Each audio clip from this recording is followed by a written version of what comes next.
Hi and welcome to another memory upgrade installation video from RAM City. Today we're going to be installing a memory upgrade in this Toshiba Portage R500 laptop. What you'll need is a flat surface to work on, a small Phillips screwdriver, and you want to make sure that the machine is completely turned off, not just hibernated. First thing we'll do is discharge any static electricity from our body, so best way to do that, you have a metal case on your laptop, plug it into the mains, just touch the case, that'll discharge any static electricity from your body so you don't damage the modules when you handle them. Remove the power, turn the machine over, and then we'll take the battery out. Next is to remove the memory access panel, which on this machine is right here. It's usually very easy to see. Remove the screws. Take out the panel.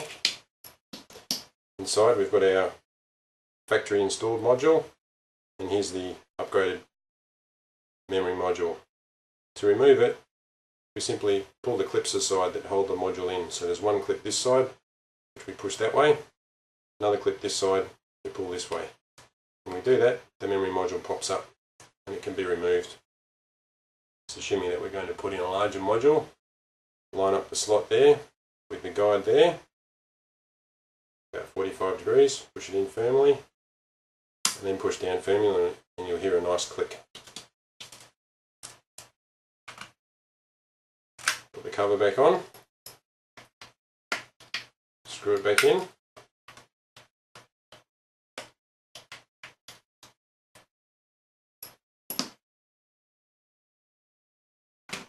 put your battery back in,